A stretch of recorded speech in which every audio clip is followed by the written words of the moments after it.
Friends, इस video में हम लोग सब्जेक्ट वर्ब एग्रीमेंट के रूल नंबर 12 को देखेंगे। तो चलिए वीडियो को स्टार्ट करते हैं। देखिए ये रूल क्या कहता है।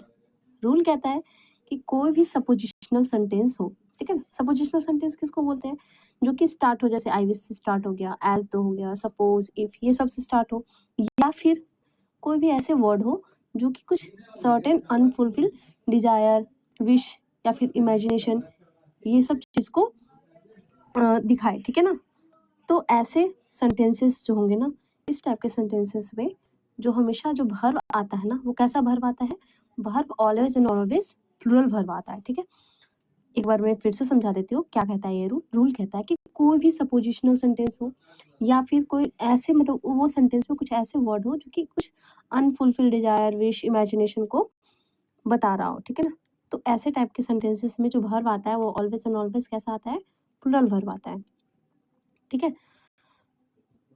चाहे ऐसे सेंटेंस में ना सब्जेक्ट सिंगुलर हो या फिर प्लूरल हो, इससे कोई फर्क नहीं पड़ेगा, वर्ब हमेशा कैसा आएगा? प्लूरल ही आएगा, ठीक है। देखिए मैंने यहाँ पे लिख भी रखा है, इससे मैं पढ़ लेती हूँ उसे। बोला कि in simple words we can say that in such sentences the subject whether it is singular और plural always take plural verb, ठीक है ना। तो कोई भी सपोजिशनल सेंटेंस होता है उसमें वर्ब हमेशा कैसा आता है? प्लूरल ही आता है। या फिर सपोजिशनल सेंटेंस हो, कंडीशन क्या है? या तो सपोजिशनल सेंटेंस हो या फिर कोई भी ऐसे मतलब उस सेंटेंस में कुछ ऐसे वर्ड हो जो कि इमेजिनेशन, विश, डिजायर, कुछ इस टाइप के फीलिंग को एक्सप्रेस कर रहा हो, ठीक है। तो वर्ब हमेशा कैसा आएगा? प्लूरल ही आएगा, ठीक है ना। प्लूरल वर्ब आएगा।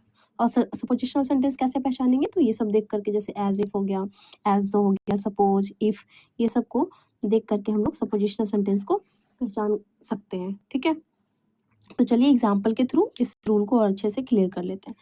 देखिए देखिए, इफ आई वॉज या फिर were a doctor I would help poor, ठीक है। तो सेंटेंस क्या कर रहा है कि अगर मैं डॉक्टर होता तो मैं लोगों की हेल्प करता। अभी देखिए, ना ही वो डॉक्टर है ना ही वो लोगों की हेल्प कर रहा है, तो इसी टाइप के सेंटेंस को ना सपोजिशनल बोलते हैं कि सपोज करा कि अगर मैं होता तो मैं हेल्प करता। ना ही वो डॉक्टर है ना ही वो हेल्प कर रहा है, ठीक है। और कैसे पहचान? जैसे कि इफ हो गया, ठीक है। तो इफ से भी पता चला कि ये सपोजिशनल है, क्योंकि मैंने यहाँ लिख रखा है, देखिए इफ, इससे पता चल रहा है कि ये सपोजिशनल है। सो तो क्योंकि ये सपोजिशनल है, और देखिए इफ के बाद आने वाला जो हमारा सब्जेक्ट है वो कैसा है? यहाँ पे सिंगुलर है, आई, ठीक है ना। आई तो सिंगुलर है, लेकिन क्योंकि ये सपोजिशनल है, वैसे तो देखिए क्योंकि सब्जेक्ट सिंगुलर था, तो सब्जेक्ट वर्ब एग्रीमेंट का एक्चुअल रूल क्या कहता है कि अगर सब्जेक्ट सिंगुलर देन वर्ब भी सिंगुलर, सब्जेक्ट प्लूरल तो वर्ब भी प्लूरल। बट क्योंकि ये सपोजिशनल सेंटेंस है, सपोजिशनल सेंटेंस अगर रहता है तो उस केस में subject whether it is singular और plural, verb always and always कैसा आएगा? प्लूरल ही आएगा। सो यहाँ पे आंसर क्या हो जाएगा? वर हो जाएगा। मतलब if I were a doctor I would help poor, ठीक है। नेक्स्ट एग्जाम्पल देख लेते हैं। नेक्स्ट एग्जाम्पल क्या कह रहा है कि he talks to me as if he was या फिर वर द प्राइम मिनिस्टर।